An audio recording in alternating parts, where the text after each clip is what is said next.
My name's Aaron. Welcome back to my channel. How are you? I'm fantastic and I'm doing really well. And today I am comparing and contrasting our A-level chemistry OUD NOIR by Versace and Tom Ford Oud Wood. The OUD NOIR is between 80 and 100 pounds depending on where you get it from, and Oud Wood is 220 for 50 mils. I don't know how much the 10 mil was, right up to 536 pounds for 250 mil. I've heard they're bringing out, I know they're bringing out an Oud Wood Parfum, and the release date was March, the next month. I'm releasing Harrods first and then they'll send out. The Tom Ford man told me. So I'll be reviewing that in the future sometime. So we shall see what we shall see with that one. I've heard lots of scandalo and drama and chisme about that, but we'll see what we'll see. I'll tell you my thoughts about that. So anyway, on the left hand, I'm going to do OUD NOIR by Versace, and then on the right arm, I'm going to do Oud Wood by Tom Ford. I think the Tom Ford Oud Wood was iconico. I think it was groundbreaking. I think the perfume was outstanding. He did something classic, and I can't remember who it was. I'm not very good with remembering things like frag heads are. They can remember all these things. I can remember. That's not my skill set. The Tom Ford, I tell you, there is a real similarity. So when you have them together, the first, I would say, before you get the dry down, they smell kind of like cousins. They don't smell the same. The Tom Ford Oud Wood has more Lily of the Valley notes. And Lily of the Valley notes are used in fabric conditioner. They smell of like fresh florals. There's loads actually. Always releasing new ones because they're generally allergen free apart from Lirol, hydroxycitronellal. Generally they're allergen free, which is great. And they're used indispensably. They're one of my most favorite notes. They can clean up a formulation actually, and they can make things smell light and airy and substantial at the same time.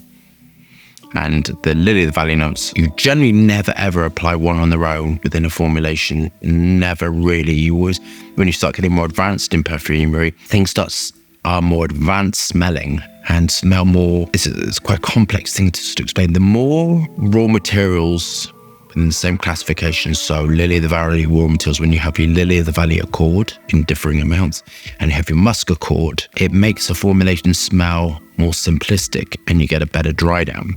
When you have things that are just generally one musk or one Lily of the Valley raw materials, that simplicity sometimes doesn't work and actually makes it smell unfinished. You have an unfinished blend to it.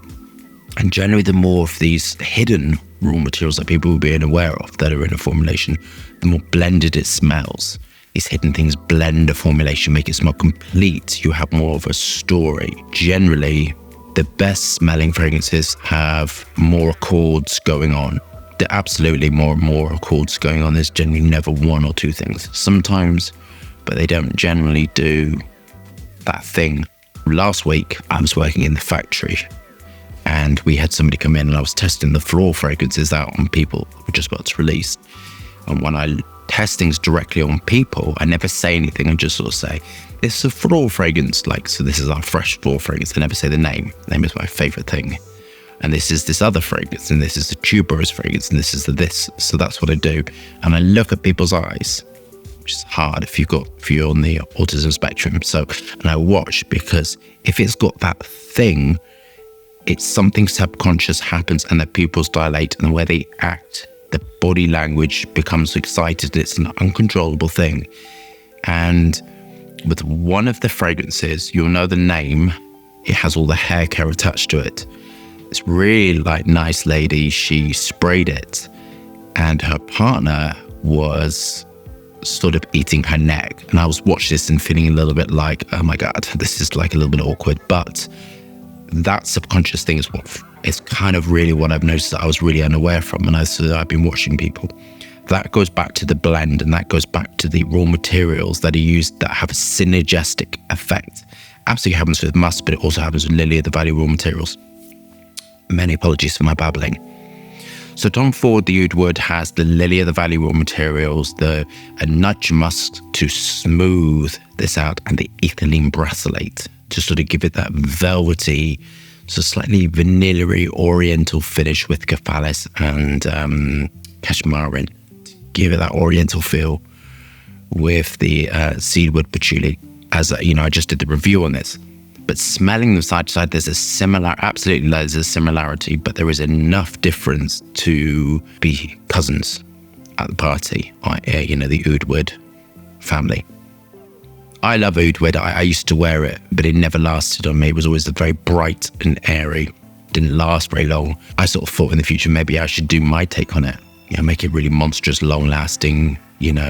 I have some new oud, which is a little bit more metallic, a little bit more. It's never barnyardy with me, but has a bit more animalistic. I'd say it's more animalistic. The Perfumer term is sweaty, actually, when things stick to you and radiate off. They have that stickiness.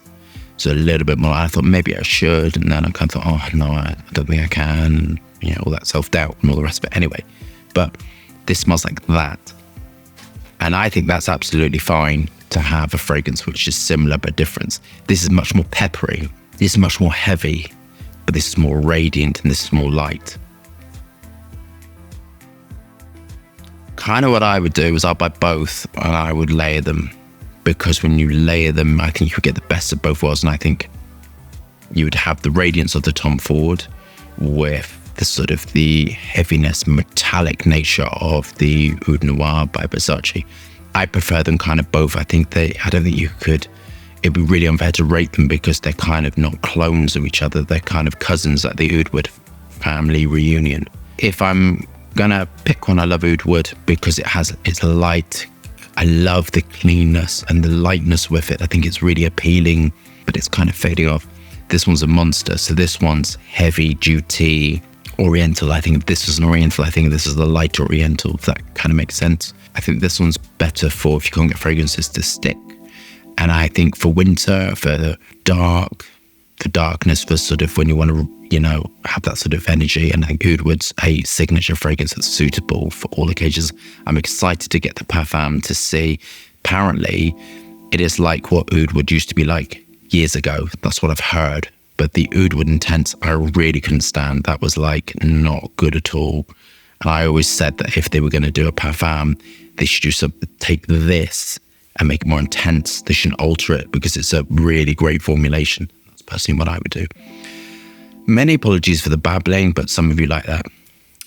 Please leave your comments below about what you think. Do you agree with me? Do you disagree with me? Which one do you like? Which one do you think's classic? All the rest of it. Sometimes I love reading the comments and seeing what you think. So thumbs up and subscribe for fascinating, interesting content. Lots of moving hands, lots of fragrance views. Hope you stay safe and well. See you soon.